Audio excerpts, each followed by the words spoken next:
Halo Sobat YouTube, terima kasih sudah meluangkan waktunya untuk menonton video ini. Pada kesempatan kali ini saya akan menayangkan proses pengelasan pompa manual ya. Biasanya bocor pada bagian pipa yang ini ya. Dan di sini juga ada tabung ya, tabung kecil untuk menyimpan angin, sudah dilepas sama pemiliknya. Oke, bagaimana cara pengerjaannya? Mari kita simak video berikut sampai selesai. Oke, langsung saja ya teman-teman.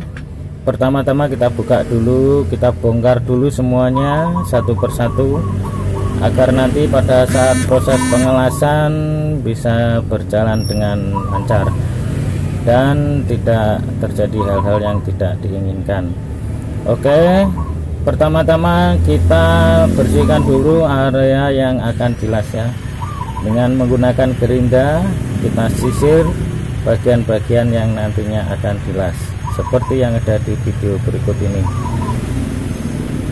Kita bersihkan ya. Biasanya ini kasus seperti ini oleh pemiliknya dikasih lem ya,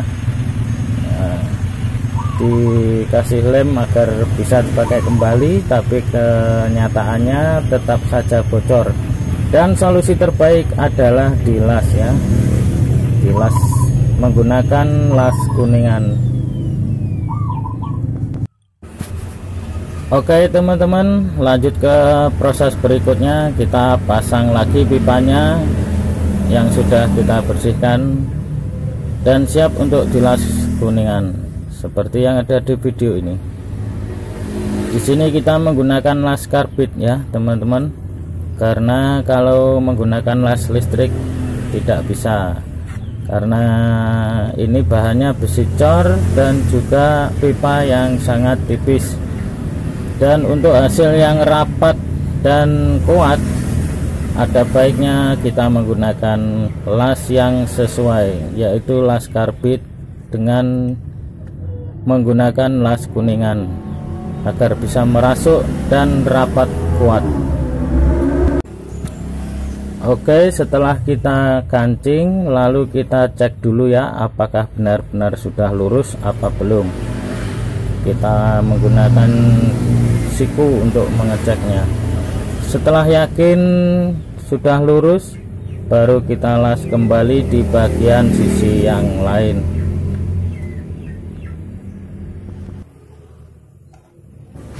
Perlu saya jelaskan kenapa kok tidak pakai las listrik. Sebenarnya bisa ya teman-teman, cuman terkadang mengalami kesulitan karena bahan yang dilas adalah besi cor dan juga pipa yang tipis. Biasanya untuk hasil yang rapat, yang agar tidak bocor, kita menggunakan las kuningan, karena sifat las kuningan adalah merasuk ke dalam dan melekat erat. Kalau kita pakai las listrik, ada resiko bocor dan kesulitan untuk mengelasnya.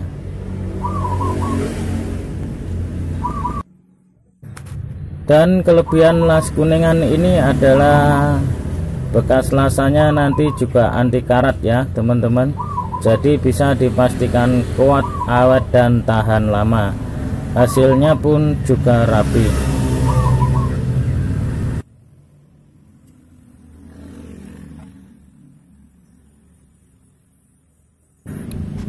Kita las melingkar ya teman-teman, dan kita pastikan lasanya juga menempel masuk ke dalam dan melekat erat, rapi, tanpa ada kebocoran.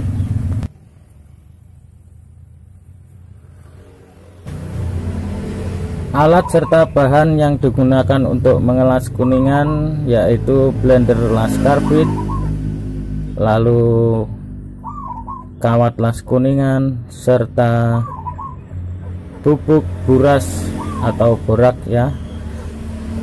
Biasanya kalau beli di toko ada yang bilang namanya borak dan juga ada yang bilang buras atau gondor rukem, ada yang bilang gitu juga pemilik tokonya.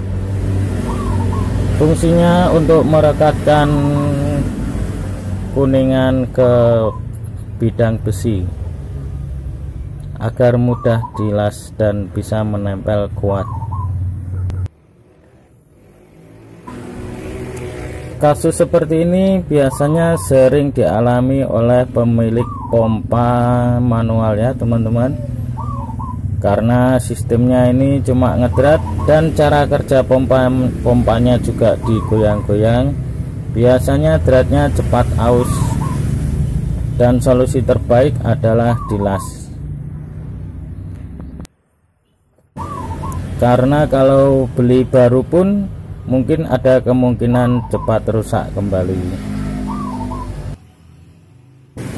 Oke teman-teman, proses pengelasan sudah selesai dan beginilah hasil akhir dari pengelasan pompa manual yang biasanya rusak atau bocor pada bagian pipa ini ya teman-teman.